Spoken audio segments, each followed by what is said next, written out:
get ready, prepare for the Small Business Conference. On behalf of everyone here at the SAME National Office, thank you so much for your interest in SBC and thank you for joining us today.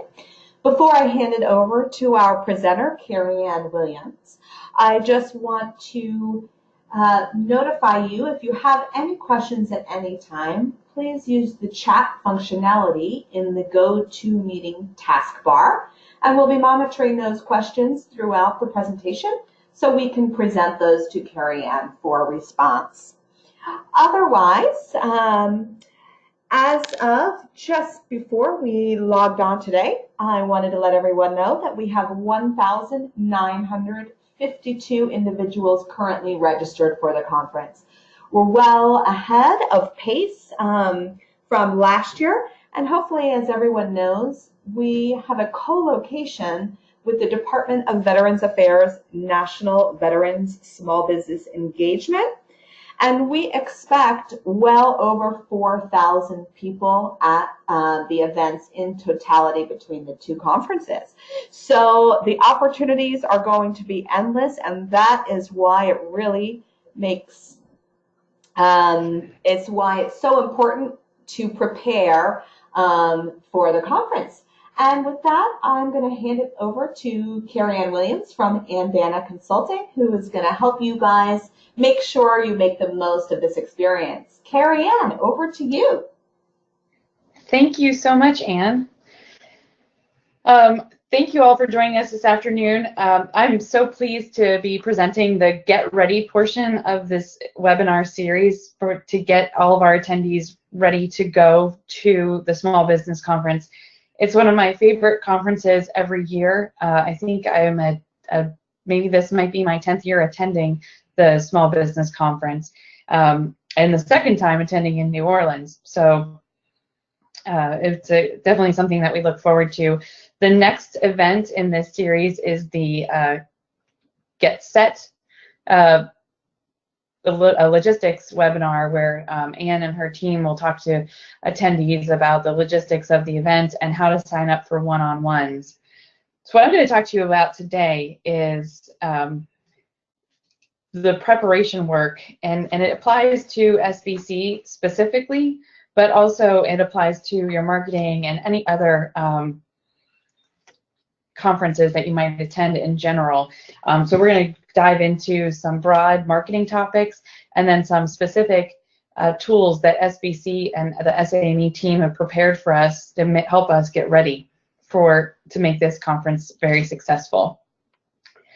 So we're already in the right place because you're attending this webinar and likely you're already signed up to attend, exhibit, or present at the Small Business Conference, so congratulations. Marketing is so much more critical now than ever before. I'm glad everyone's taking time to do it today, this webinar, because we know we're in the end of the fiscal year rush and there's a lot of DoD activity right now on the marketing side. But we want to make sure that no matter how busy we get on the sales side, that we're still continuing to plan our marketing activities and to look forward, because we all know things change and we need to be prepared for it. So as part of your marketing plan, you've decided that Small Business Conference is valuable to your organization, and that makes you ahead of your competition already. So hopefully what we go through today will put you out ahead of them in other ways as well. As we noted on the slide, firms that plan are 3 times more successful at winning contracts. And the SBC is such an integral part of the federal marketing planning. SAME has built their conference schedules and their events really to time with the federal marketplace. So by the time we get to October and November and the Small Business Conference, we're leaving that conference knowing what's coming out in 2019 and getting prepared for all that work that we'll pursue. And during that pursuit capture planning period of the winter and fall, or the winter and spring of 2019, they'll have the DoD briefings, and then they'll have the JETC conference, and those are just further opportunities for us to gather market intelligence and to build those relationships that we might start or might keep building here in New Orleans. So we're all heading to New Orleans this year to gather market intelligence, find opportunities, and build relationships in the most compelling way possible. We're all going to be face-to-face with each other. There's nothing that replaces it. This webinar today is helpful and interesting, but we can't see each other, we can't interact, attendees can't interact with each other, and that's what makes these conferences that SAME puts together one of the most powerful marketing tools that you'll experience in the year.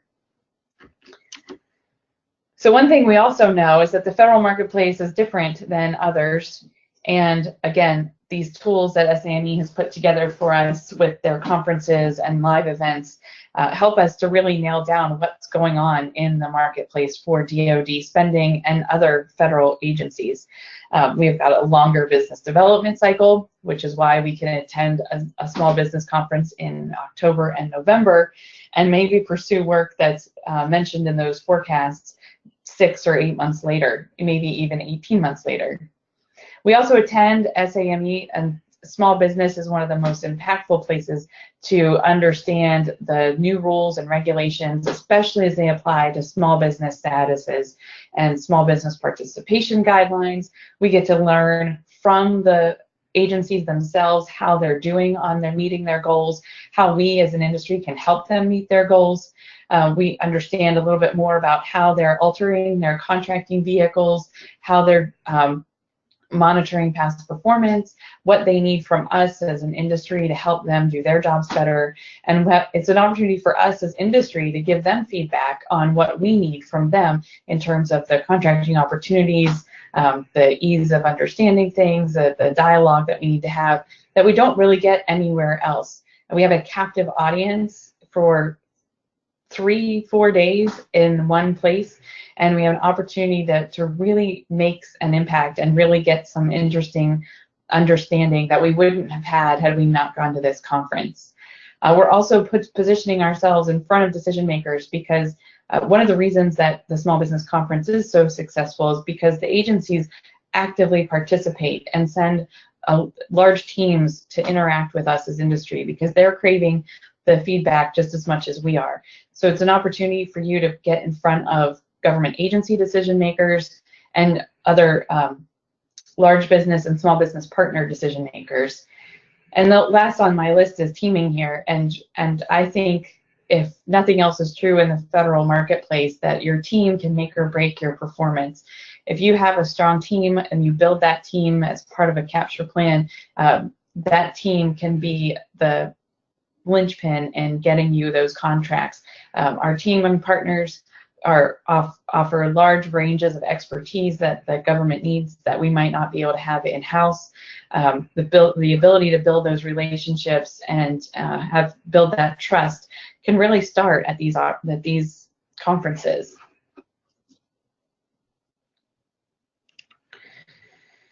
So before we go to the conference, which is what we're really here to talk about, we need to set ourselves up for success by planning ahead.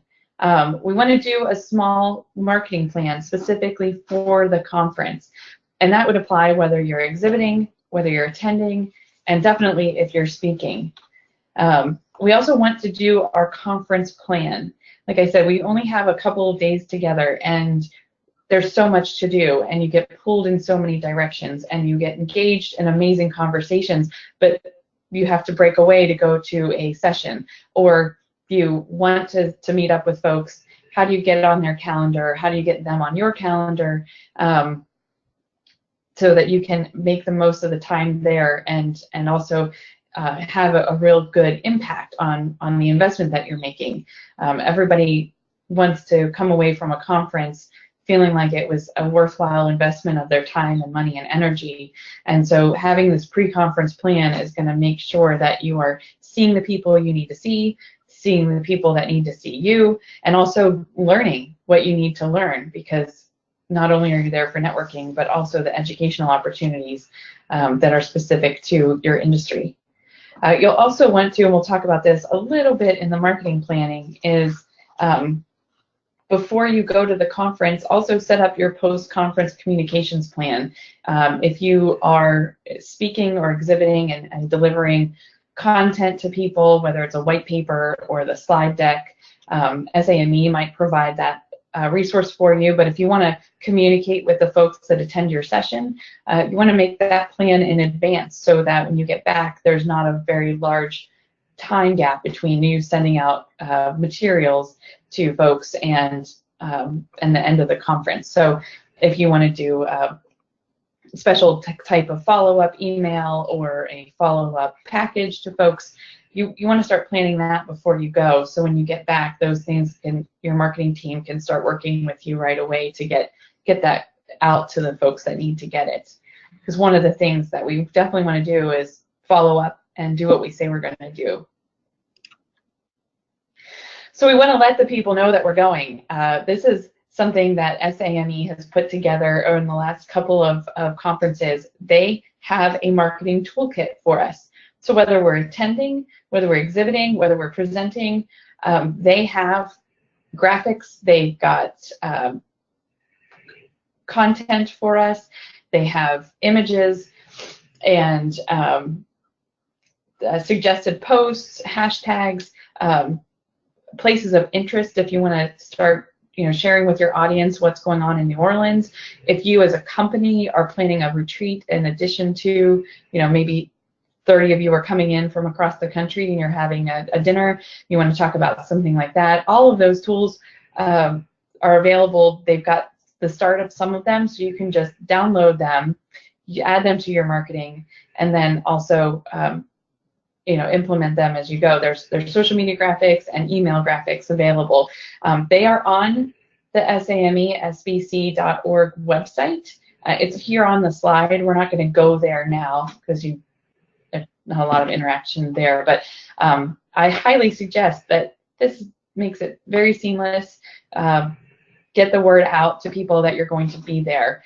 If this is your first time attending our conference, you will notice that as the conference date gets closer, you'll start seeing more emails from folks inviting you to stop by their booth, inviting you to hospitality suites, inviting you to participate in a demonstration, all sorts of things that folks will be using to communicate with the attendees.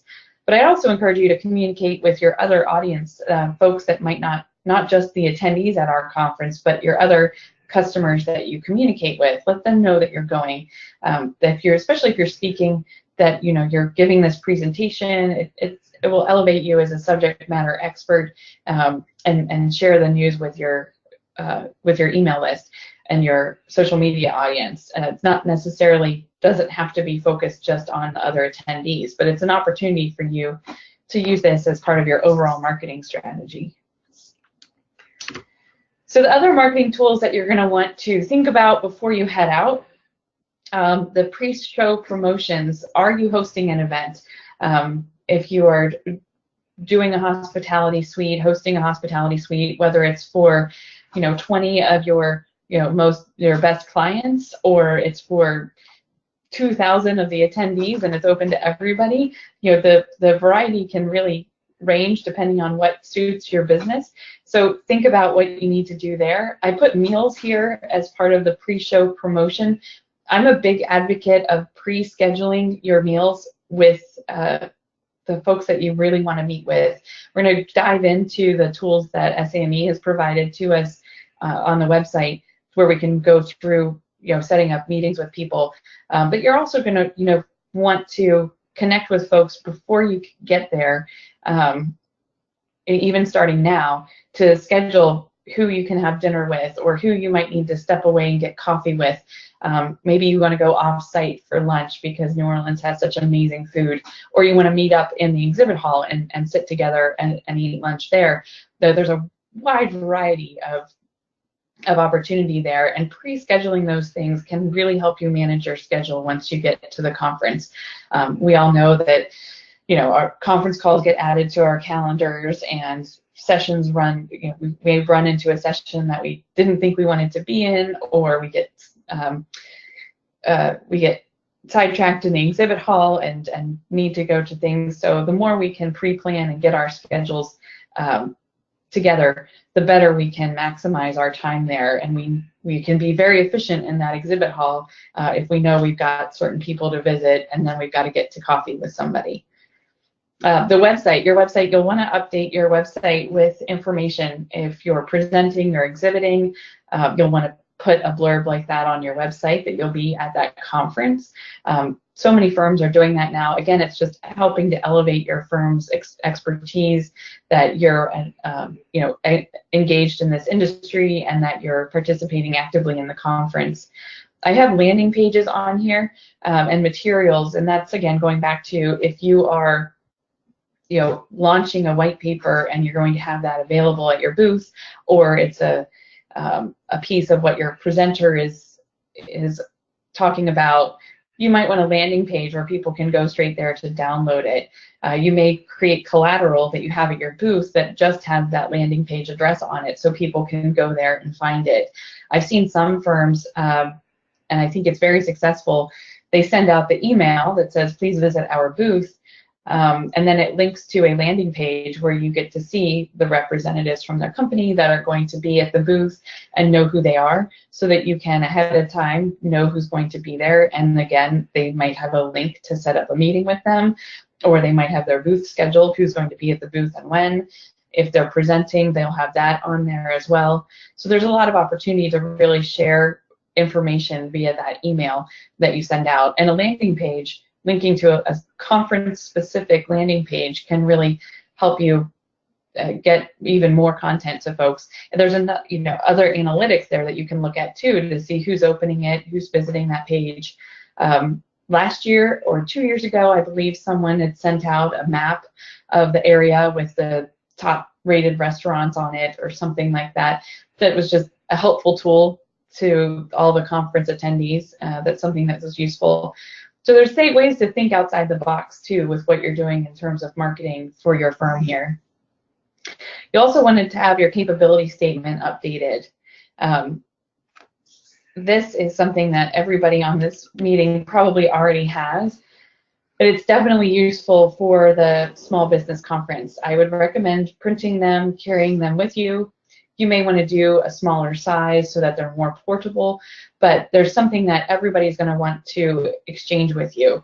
Firms will have them laid out at their booth, but even if you're just attending and walking around, make sure that you've got a handful in your bag, because they're a larger extension of your business card and something that everybody will take with them. Your capability statement should be targeted. You may even want to do two if you're targeting primes or specific businesses, and then one for agencies.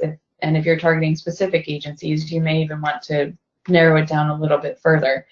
But your content on here should talk about your core competencies, your past performance, your differentiators, and basic company data. You'll have point of contact information, your DUNS number, your cage code, your NAICS codes, your firm size, when you were incorporated, any unique licenses or certifications that you might have, something that the basic information that it can be a snapshot of your company.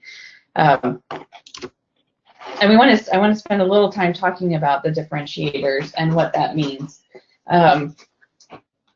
Your differentiators are not your capabilities and they're not your core competencies, but they're what makes you stand out as a business. And I talk about this in terms of your capability statement, but if you go through this exercise as you prepare it, then you'll also know this to have in conversation as you're networking throughout the week. You'll want to know, you'll have at the tip of your tongue what makes you different, what contract vehicles you might have, what past performances you have, what you're currently working on, if you have outstanding ACAS and CPARS ratings, if you've just newly hired a new subject matter expert, or maybe you are that subject matter expert, what is the specificity of that, and how do you add value to the contracts that you work on? What have you done that others can't say that they've done? And how are you, and this of course is just going on one capability statement. So you want to make sure that it's a concise and precise statement that's easy to identify. You don't need to write 3 paragraphs about what makes you different. What are those top level things that people say about your firm that you need others to know and why they want to team with you? Because it's generally not going to be your small business socioeconomic status. and your office location.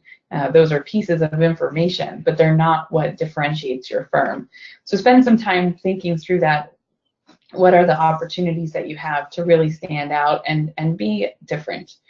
And it could be your geography, and maybe you are the subject matter expert on the geotechnical work in Nebraska, and that would be great. So you might want to, if that's a niche that you have, emphasize it, because not everybody would have that depth and that experience in that specific area.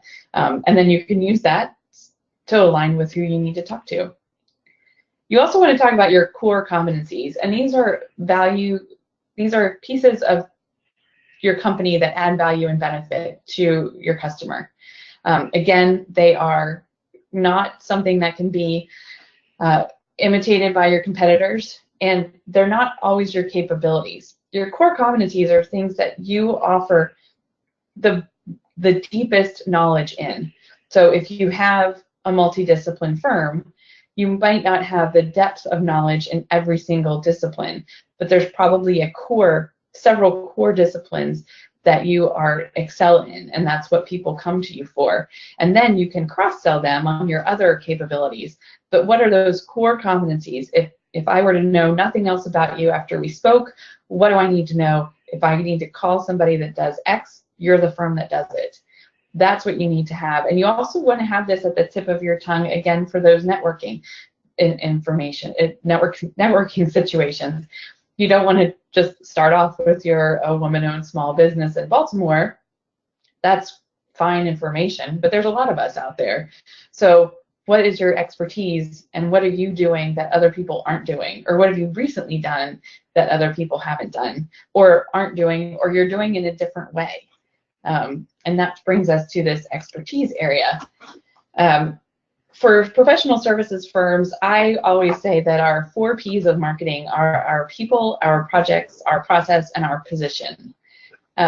Your expertise within your firm comes from the people and the projects and the process that you use to implement them. If you have proprietary systems or processes, if you're ISO certified, if you won awards for quality improvement, those are areas of expertise that you bring to projects that others might not have, or that you definitely just need to elevate because it builds trust in your firm. If you've won awards for quality and awards for safety and your EMR is really low, those are the kind of things that can demonstrate your expertise without just saying we have expertise in these 5 areas. But now you're adding a little bit more depth to that as to why you have this expertise and why your company is able to solve the problems that it does in the way that it does. And that can be a differentiator if you've got processes and ways of doing things that others might not have that you bring to the table. Those can be a differentiator. So these are not always mutually exclusive. They can be integrated and build that strong message about your firm. That could be an entirely other webinar about the messaging and the branding and the positioning of your firm.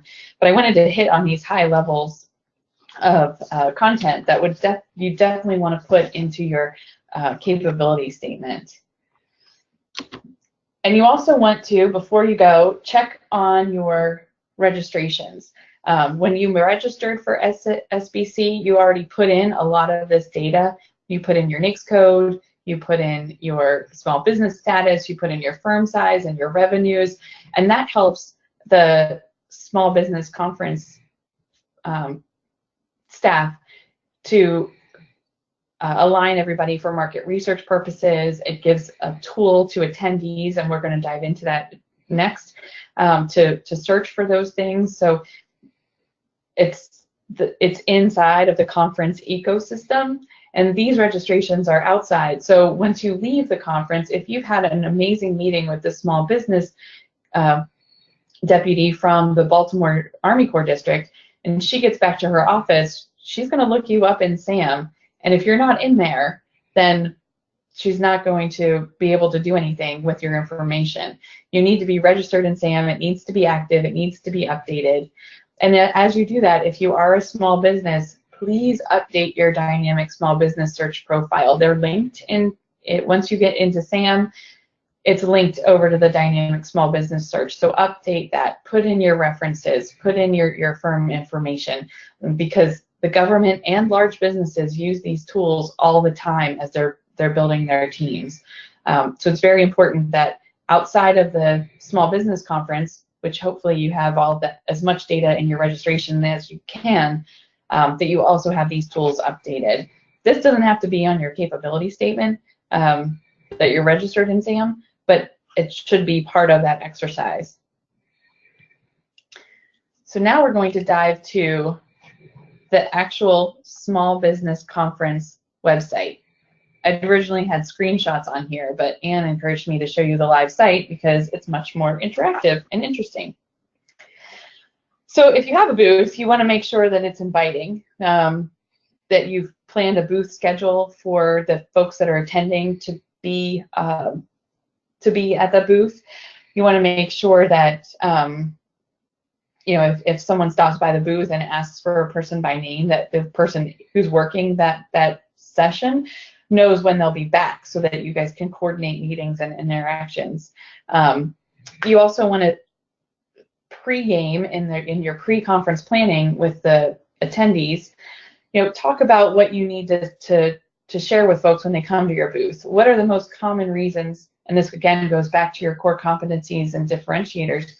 What are the reasons why people come to a firm like yours? So that when someone stops by their booth and they're scanning your exhibit space and they're trying to figure out what you are and what you do and who you are, then you can approach them and begin a dialogue and start a conversation with them.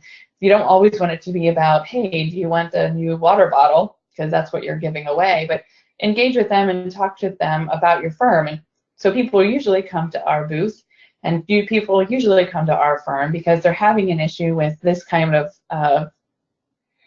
problem. Is that something that you're experiencing, or do you have a need for that kind of service on your contracts?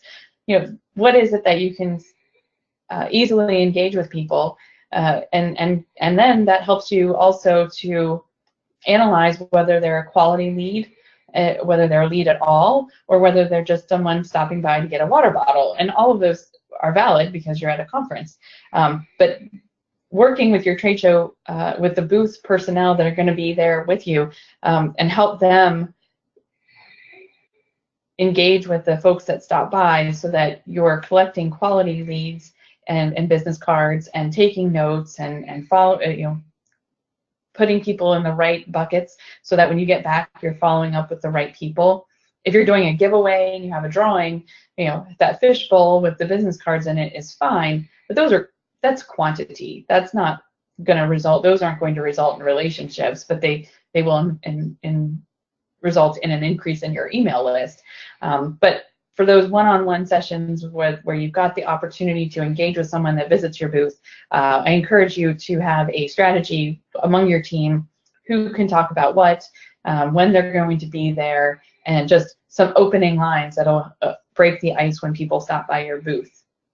If you don't have a booth and you're walking around, or if you do have a booth and you have the ability to break away and tour the exhibit hall, this is the tool that you need to use. It's the exhibit floor plan.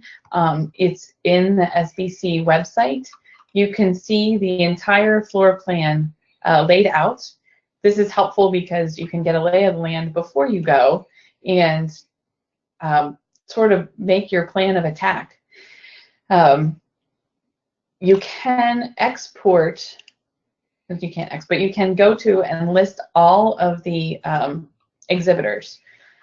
So my previous firm, our capture manager would print this entire list and mark it off who he needed to meet with.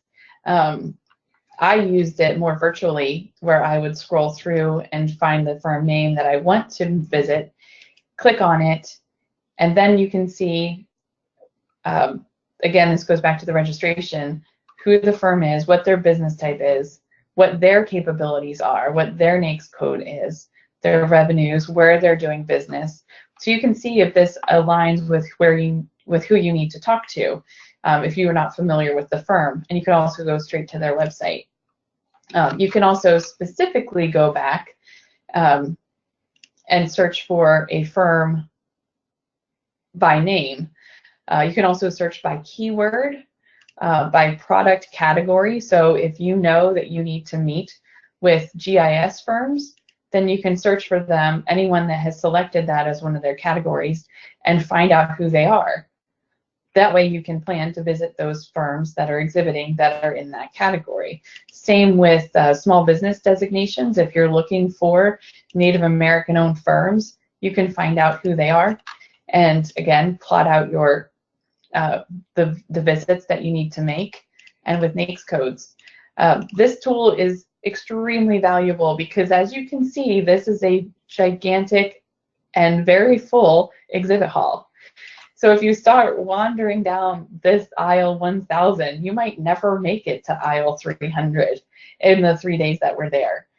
And so if one of the firms you want to meet with is all the way over here, and you stay all the way on the other side because you're trying to methodically walk through each aisle, you might not do that. So a good plan, a good best practice is to spend some time with this tool, and it might take a couple of hours, but really narrow down who it is that you need to meet with and come up with that checklist of how you can walk the exhibit show floor to meet these folks that you know are going to be there. The exhibit hall is a really easy way to track that down because they're going to be in one place.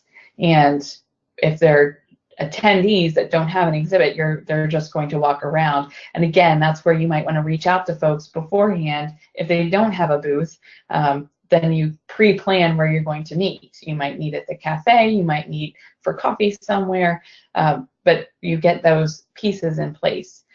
Often what you'll also do is go to the schedule.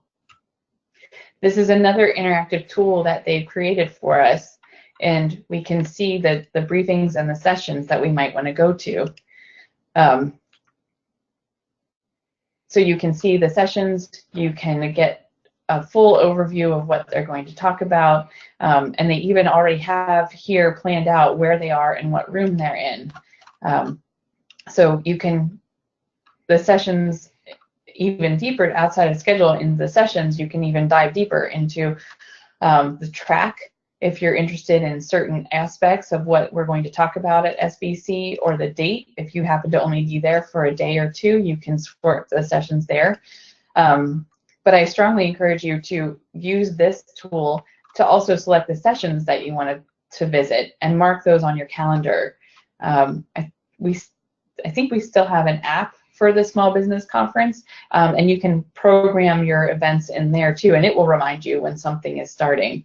But before you go, you can mark out on your calendar what time breakfast starts, what time the general sessions start, which sessions you want to go to, and then block off your exhibit hall time, and then take your list and go through it and methodically for those 3 days that you're there, which booths you're going to meet in between these sessions. It's a best laid plan, and as we all know, planning requires some adjustment after we launch it. And so having the plan in place, you'll at least be able to adjust and know when you need to change. Likely, the folks you want to meet with, you may encounter them in a networking session or in one of the actual conference sessions, so then you don't have to visit their booth, which frees up even more time in your schedule. So, but knowing who you need to meet with in advance is going to help you make the most of this conference. The other thing is that it's going to help you measure that ROI. If you know that you need to meet with 5 or 6 firms in the exhibit hall, and you meet with all of those 5 or 6 firms, and you've built relationships with them, then you've accomplished one of your goals. And then on the back end, now your job is to follow up with them and continue to build that relationship. But knowing going into the conference what your goals are, which you've already hopefully set goals for the conference because you planned to attend and made the investment to participate. What are the goals that you and your firm have for this conference? Who is it that you need to talk to? Who's going to talk to them? If you have a large group or 3 or 4 folks from your firm going, you can divide up the exhibit hall and make sure that folks that have those relationships or need to have those relationships are the ones making them. And then you come back together when you get back to the office and evaluate, who did you meet, who was serendipitously met that you didn't plan on meeting, but now they're a valuable contact. So those sort of collisions will happen throughout the networking time and throughout your time in New Orleans. So you'll want to make sure that you're able to capture all of that in your notes as you carry things around. And I've seen people do it so many different ways. People will use the app, they'll create a spreadsheet, they'll walk around with notebooks, they will print out the list from the website and carry it with them throughout the day. There's so many different ways to make sure that you're keeping up with what it is that you intended to do. I personally just try to block things in my calendar and keep it all virtual, so I'm not carrying too much stuff around. But there's so many ways to do it, just like there's so many ways to attack this conference, and these are just some ways that I've seen work really, really well. So outside of the exhibit hall and the sessions, you're going to be networking. And this is, like I said, the face-to-face experience of these conferences is like no other. And it's an opportunity for you to meet people that you want to meet, to rekindle relationships with folks that you haven't seen in a while, or folks that you've seen recently. It's about building those relationships. It's not about selling. We're here to learn from each other and to collaborate with each other and to figure out what we do when we get back to our offices. For folks that are first-time attendees to SBC, they do have a first-time attendee session, and they have a program there that I encourage you to sign up for so you can understand a little bit more about all of the layers that is built into this conference. But one of the things that I wanted to touch on was just some basics of the networking at these conferences. Every single day is filled with a million opportunities to network, whether it's riding in the elevator in your hotel, to the walk from your hotel to the convention center, whether it's one of the technical tours where you're out before the conference, or grabbing coffee, standing in line at the restroom. All of these are opportunities that we can take advantage of, that we don't know who's standing in line next to us. It would be a disadvantage to not take advantage of those opportunities while you're standing there. So I wanted to just chat a little bit about breaking the ice and talking to people that you might not know. Attending the keynotes, I think, is always one of the best ways to open doors with folks that you don't know, that you are waiting in line to get lunch with. Did you attend the keynote session? Were you at the what did you think? If you didn't attend because you were on a conference call back at your hotel, ask somebody who did attend and what they liked about it. All of the sessions create an opportunity to start dialogue with somebody. As you're leaving a session, you can follow up with the folks that you're walking out with and figure out what they learned from it. But I think all of the keynotes are an opportunity to not only learn, but then use that in conversation later. If they didn't attend, then you can offer what you thought was the most interesting piece of the presentation. Using that as a foundation to establish commonality. We already all have commonality because we're all at the same conference. So we have a lot of reasons for being there. But these are different. This is one way to break the ice and to talk a little bit more about, what other people are learning from the conference, or maybe what you need to learn from the conference if you weren't at one of the sessions. As we're networking, again, there's so many built-in opportunities as well as the collision opportunities that we have when we're just walking through the hall, but we also have networking breakfasts, networking lunches, and networking sessions at the end of the day that we have the opportunity to talk to new people. And so one of my best practices that I always talk about is to be curious and be interested. People want to share with you what they're up to and who they are, but you also want to be interesting. And this goes back to those differentiators and the core competencies. what sets you apart? Who are you? Who is your firm? But you always don't want to just talk about work, and that's where these, I think using the keynotes as a bridge to conversation is always an easy way to make that introduction, to talk about something that's not just who you are and what you do and who you work with, but why are you at the conference? What are you planning to do when you get back? What sessions are you attending while you're there? What is your favorite restaurant in New Orleans? And there's endless opportunities to talk about that city. Another best practice that we always talk about is taking notes, because our short-term memory is very short, and at the end of this week, you are not going to remember everyone that you spoke with at the beginning of the week, and you'll be back at the office cleaning out your inbox and catching up on all the work that you missed. So a lot of those conversations are going to fade in your memory. So keep pens with you, exchange business cards, exchange capability statements, and take notes on the back of the card. Follow up, send them your capability statement via email, email them a presentation that you saw, or add them to your email list, or set up lunch as soon as we get back. And all of those, any notes that you can have to help trigger when you get back what you need to do to follow up with these folks is important. Another tool that we use for networking is the quick pitch. It's not necessarily an elevator pitch, but it's kind of the same thing that I was talking about with folks coming to your booth. Why are folks coming to you? So when folks ask what you do, you might ask them a question. Have you ever had to work on a hazard on a brownfield site?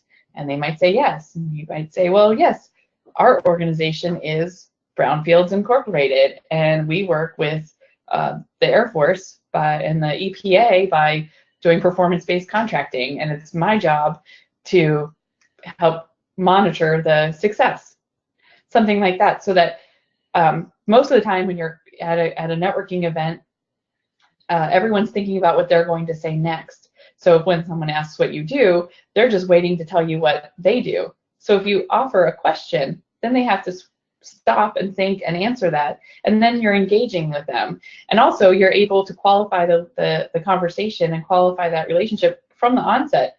If you ask if they work on brownfield sites and they say no, what's a brownfield, then they're probably not someone that you're going to collaborate with in the future. But you may end up having a fascinating conversation about somewhere, one of the museums that you went to while you were at the conference.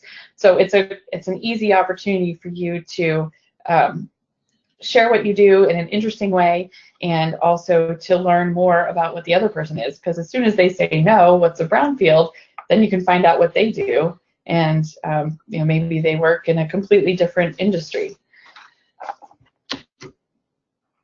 So once you get back to the office, we chatted about this early on, we want to make sure that we're planning our post-conference activities before we go.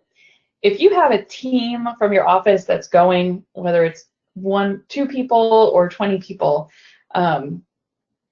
use that opportunity before you go to help create this plan. So you would want to have in your pre-conference planning, as you're going through all these exercises of what sessions you're attending and what exhibitors you're meeting with, you'll do that as a team. Again, if it's 2 people or 20 people, who's meeting with who's got dinner planned, who's coordinating the booth setup. All of those logistics are going to go into that pre-conference planning, and it's a heavy lift because you want to make the most of it. You don't want to waste anyone's time while you're there. But when you get back, you need to do the same thing, and that same group should get together after the conference and schedule basically a debriefing or lessons learned with the entire team. What went well, what didn't, what would we do differently if we were exhibiting, how was our booth the right size, were we in the right place, what was the best part of the booth, all of the logistics part of it, but also just the interactions that you had. Those are things that you need to discuss with your whole team, and they'll go into a post-conference report. And most firms have some sort of trip report that they have their teams issue, so that they're talking about what what they learned at the conference, what they can share, how many, who they met, if it was, the value that they got from the conference, and understanding using all of that to put into the plan for next year. Because if SBC is as strong of a conference for you as it is for most of the attendees, you'll want to be there next year, and you'll want to do even more things to make it successful. So this is an opportunity to do that. You'll also want to collaborate with the team on the contacts that they made, because again, we're there building relationships. So, who met with which firms, what did we learn, what do we need to learn, how are we going to follow up with everybody, who goes in the on the email list bucket, who goes on the face-to-face meeting bucket, who goes on the send qualifications package bucket, who's putting them all into our CRM system. All those pieces need to be thought through before you go, and then when you get back, they need to be implemented. And so before you go, you may even want to schedule this debrief meeting with your team and put it on the calendar for a week or 2 weeks after the event, not too far out, because you don't want to be, you don't want to forget a lot of the important stuff, but you also don't want to do it too close, because everyone's got that to refresh when they get back to the office.